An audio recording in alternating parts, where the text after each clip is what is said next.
Hello, this is Alex speaking. I invite you to watch and listen to a new author's story on my channel. Women who are devoted to the end simply do not exist, with very rare exceptions. Every man knows this, only one worries, the second reconciles, and the third tries hard not to pay attention to it. I have been with my wife for close to 40 years. We got married when I was 20 and she was 19. We've had our share of things.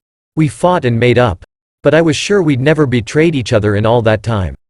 And yet, wherever fate threw me, she was always by my side. We had two beautiful children, a son, Paul, and a daughter, Kat. They are now grown up, both with their own families and children. I was sure that ahead of us waited a quiet, peaceful old age surrounded by beloved grandchildren. I'm a doctor. 25 years served in the Army, served up to Colonel of Medical Service and already 10 years as was retired. Well, retired is a strong word. To this day, I continue to work in a private clinic. True scalpel in my hands not often, age still takes its toll, but therapeutic reception in mind. Nicole, that's my wife's name, also still works, but in an advertising firm. She's a designer by training. Would you say we've been struggling financially? No. We just worked our asses off. During my service, I traveled to many places. I was in Africa for almost a year, Mongolia, Vietnam. I didn't see much of those countries, though. A doctor's job is almost round the clock, and even more so in the military. Then came the hotspots. But every time I returned home, I knew that my loving wife and children were waiting for me. At least I thought so. Alas, as it turned out, it was just an attempt to make wishful thinking. Despite her age, my wife managed to retain her natural beauty. She always took care of herself, which allowed her to keep her girlish figure. And a face without a single wrinkle. When we walked side by side, she was mistaken for my young mistress. The contrast was too stark, a young blonde and a gray-haired mature man. An old man with a young mistress. Nicole was amused by this contrast, and it flattered me too, but as it turned out, I was having fun for nothing. It all happened one rainy November evening. Have you ever noticed that the events that change our lives for the worse happen on rainy fall evenings? It's as if dying nature is trying to drag us down with it. It was late fall. The cold wind was driving the cold fall raindrops across the window pane, turning them into trickles dripping down the slopes.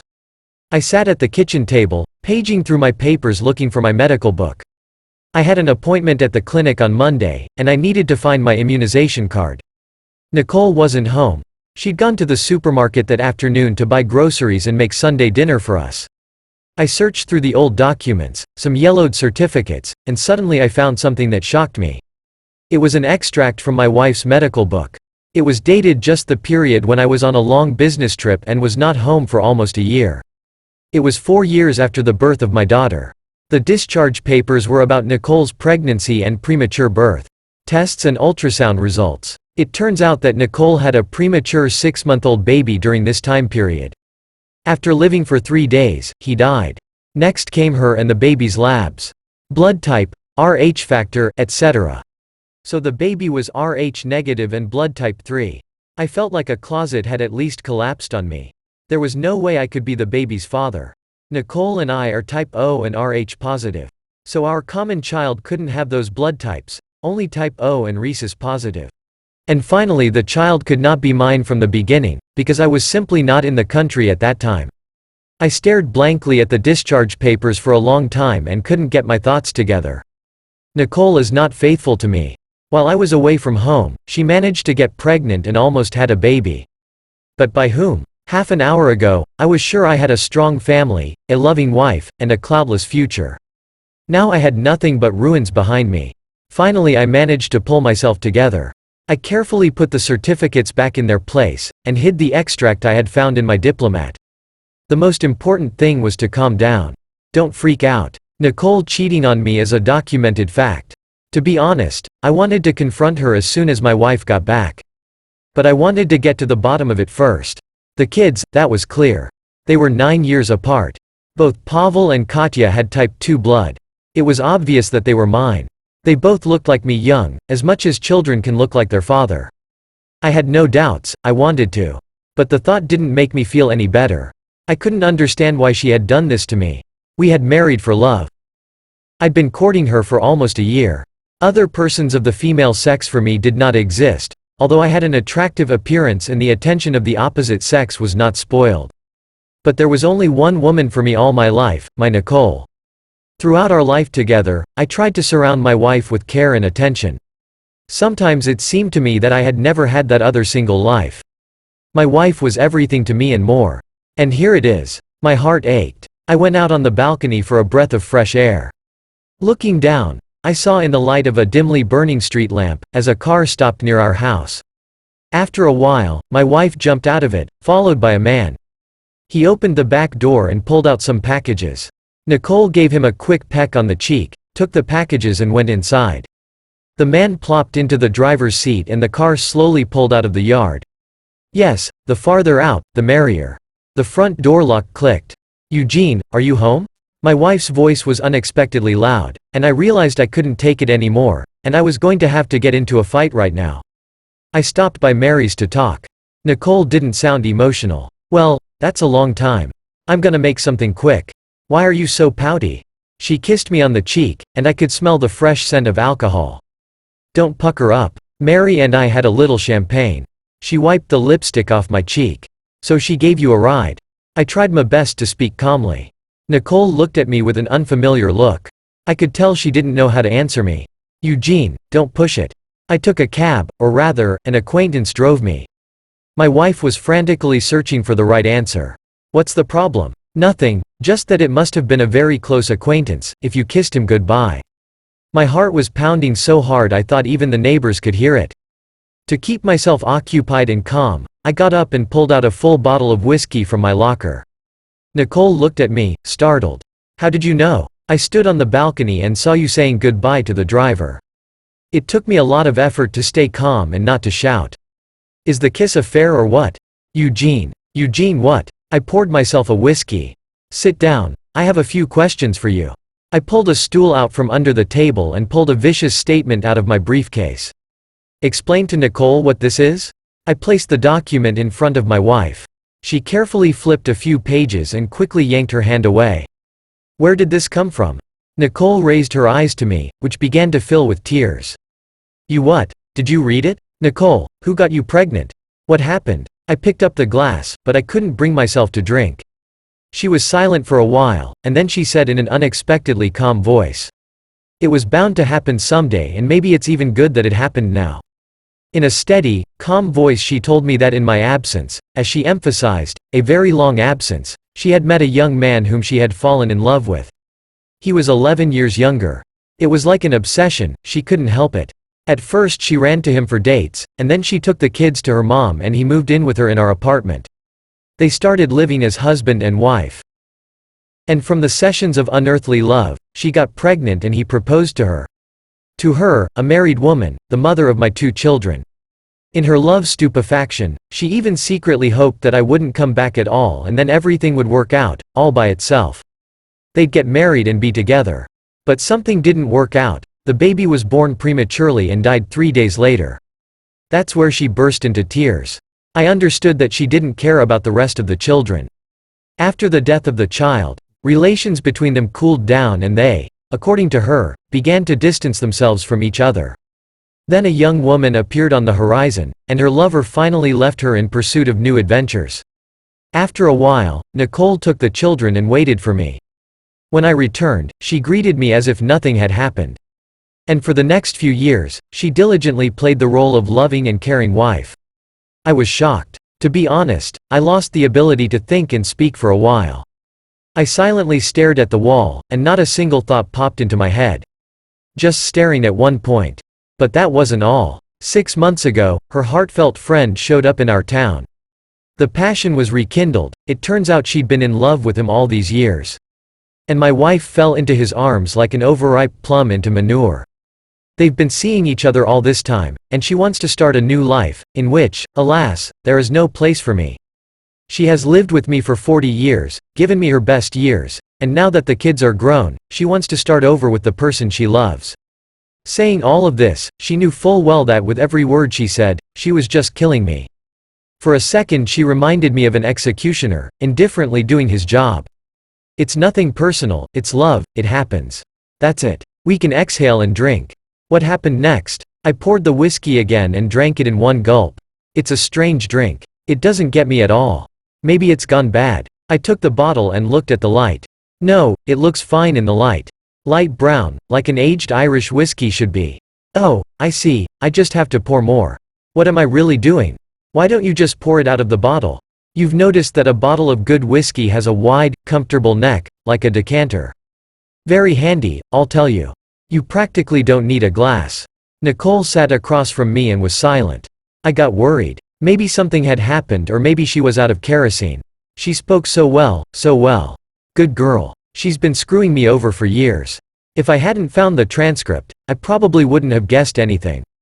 Good for you, a real hereditary woman. What's the word? Does that happen? Of course it happens, it's no big deal. It happens, that's all. I should close the window, it's cold. I got up, pushed the stool with my foot and went into the bedroom. Without saying a word, I got dressed, threw some things in my bag, and without saying a word, I headed out. Eugene? Paul's question hung in the air.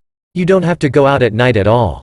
I looked at her. Her figure stood out darkly against the kitchen doorway. You're not going to say anything to me. She's going to cry, or I think she is. Poor girl, so nervous. I shrugged, opened the door and walked out, trying not to hit the doorframe with my horns. Outside, the fall weather awaited me. I breathed in the damp air, threw my bag on my shoulder, and slowly strolled down the sidewalk strewn with yellow leaves. I really wanted a cigarette. I even patted my pockets just in case. Of course, I couldn't find anything. I had quit smoking 20 years ago at Nicole's request. She was very concerned about my health and longevity. It was quite late, the city was trying to forget itself in a troubled sleep. The windows of the houses were barely lit and only streetlights illuminated the almost deserted streets. A cell phone beeped. Nicole was worried about her husband. I hit cancel and turned my phone off. Suddenly, I was so sick to my stomach that I clenched the collar of my coat with my teeth to keep from howling in despair. It was only now that the realization came to me. I even shook my head, as if I could drive away the thoughts that were killing me. What to do? Where to go? The easiest thing to do would be to slam the door and leave with my head held high. But where to go? I've never had a mistress, probably for nothing. Just to go to work, like on duty. I'd spend the night and make a final decision tomorrow. I walked slowly past the black houses, trying not to slip on the wet fallen leaves. Hey, man, do you have a cigarette? I turned around and fell into the darkness. Bright light burst into my eyes like a SWAT platoon into a bandit's den. Finally, a man's voice came from nearby. I turned my head with difficulty. Welcome back, Eugene. My chief, not hiding his joy, looked at me. I'm what? I was struggling to say the words. Yes, you're in our clinic. You were taken to the emergency room tonight with a head injury. You had your papers on you, and they called us. We picked you up and operated right away. The operation was successful and you are back with us. Your children and your wife have been notified. Your son is on his way. The investigator said he'd be here this afternoon. My wife, do I have a wife? Recent events have made my heart clench again. A wife. I never had a wife again. The door to the room creaked open. Daddy, hi, how are you feeling? My son Paul kissed me on the cheek. You had us worried sick. He carefully placed a bag on the nightstand. There's fruit, juice. We're not allowed anything else yet. Pavel fixed my blanket. Mom couldn't come yet, she had some urgent business. I told her she shouldn't come. Okay, don't worry. I guess Paul knew all about our breakup. I wonder what Nicole told him. Alright, enough with the snot. As a movie character used to say, the past doesn't count. 2 weeks later, I was discharged. Nicole came to visit me twice, but I refused to see her. The past doesn't count. At first I rented a small apartment near the clinic where I worked and began to get used to the single life. Breaking up with my wife had a twofold effect on me. On the one hand, of course, there was betrayal, and on the other hand, some, not yet clear prospects. One thing I knew for sure, no new relationships with women. The inoculation against new relationships was tough. Then there was a divorce, and I was left not only without a wife, but also without my own corner. The kids took a neutral stance, but it was obvious they were more on their mother's side. Work. I started operating again. In work I tried to dull the heartache. And I succeeded. I didn't drink myself to sleep, as abandoned husbands sometimes do. About 2 months later, an old friend called me and asked me to meet him. Eugene, remember a few years ago, I borrowed a large sum of money from you. He started the conversation. I remembered that 3 years ago, Sem had borrowed a rather large sum of money from me. He had serious problems with his business, and there was no one to turn to for help. I had just sold my mom's apartment, and I had the money.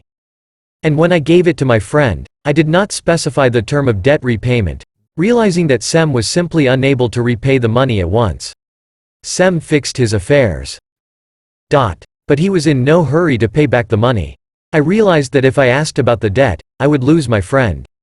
My father used to say that when you lend money to a friend, imagine that you're giving it to him. And if you value that person, don't mention the debt. When the time comes, he'll pay it back if he can. Thanks for helping me out back then. Now I'm back on track, and Sem's business is doing more than well. He's invested my money in business, and so far it's paying good dividends. He handed me a bank card. This is my debt with interest. 5 times the amount you lent me back then. That was very, very helpful. I bought myself a little cottage just outside of town and a car. I had no time for housekeeping, so I hired an assistant. She was almost 15 years younger than me. A fairly young woman who had already been married. She lived with her ex-husband for almost 20 years. They had no children because she was infertile. And her husband finally left her and went to another woman. A neighbor told me all this. Nancy herself didn't talk about it much. I had no plans for her. She was just a helper, nothing more. Almost 6 months went by like that. One day I was chopping wood and I felt sick. A terrible headache and I lost consciousness. I woke up in the hospital. Nancy was sitting next to my bed. She was the one who called the ambulance. When the doctors arrived, she was sitting holding my head in her lap. I was fine. It's just that head injuries don't go away that easily. But after that incident, I began to look at Nancy with different eyes and only now realized what a beautiful woman she was. Somehow our relationship grew intimate, and at one point I asked her to marry me. In the fall we legalized our relationship. I knew that we could not have children, so in love with her behaved relaxed. About 3 months after the wedding, Nancy felt sick. Vomiting, headaches. I took her slowly to my clinic. What was my surprise when it turned out she was almost 2 months pregnant. I remember Nancy telling me then that she was keeping the baby. All I did was hold her tightly against me and kissed her dear eyes. It was then that I realized one truth. If fate closes one door in front of us, it immediately opens another. Anyway, life was getting better. Then one day, just before New Year's, I got a call from Nicole. I had to meet her. She said in a kind of begging, pleading voice. I made a reservation at a restaurant, so please be there by 7 p.m. I'm begging you. Nicole sat across from me, her whole demeanor expressing humility and remorse. Eugene, I'm sorry. There hasn't been a day that I haven't thought about you. Her eyes began to fill with tears. I made a terrible mistake. I betrayed you, our family, our children. She continued to speak and I stared in silence at my once madly loved woman. A woman I would have given my life for without hesitation. The woman who had cynically betrayed me without hesitation, twice. The woman who lied to me for nearly 20 years. The woman who cut me out of her life and left me for another man. And now she's suddenly come to her senses and is trying to come back to me. She kept saying that the time she'd spent without me had made her realize how much she loved me, that she only now realized that I was the only real man in her life. For some reason, she reminded me of a siren from Greek mythology. Her words lingered, lulling me into a fantasy that I was the only one who owned her heart. I'm sorry, I'm sorry. She repeated the word like an incantation. And I looked at her brightly lipsticked breasts, which delighted my ears with such sweet words, and imagined her kissing and caressing her lover with them. Did she really think I would believe her words? That she was confused, that she didn't know what she wanted? That this woman, who cheated on me, had a child with her lover, left me and spent her free time with another man and never thought of me, came back because it turns out she only loved me. In due time she found an excuse for her meanness and left me without hesitation. She had enjoyed the sensual pleasure of her lover more than once in his bed, and was coldly planning the moment to give me the final death blow. And now she was here to offer me the only valuable thing she had left, but an all already used by her lover. She realized that she only needed him for entertainment and as long as she had money. That she couldn't have a future with him, that there was no one to provide for her financially now?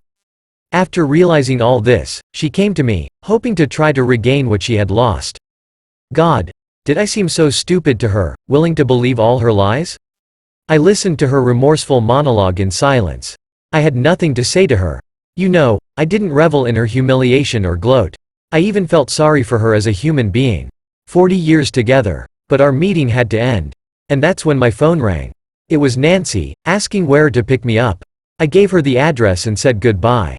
Is this your woman? Nicole asked quietly and looked at me with tear-filled eyes.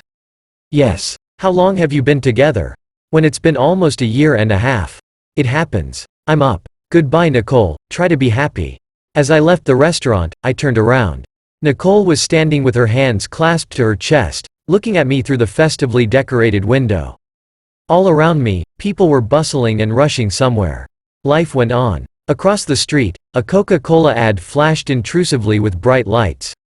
I got in my car and turned the ignition key. The engine roared smoothly and peacefully. I turned on the left turn and in a few seconds joined the stream of always somewhere rushing cars. That's the story. Thanks for watching. Subscribe to my channel. Write a comment what you think about this story. See you soon.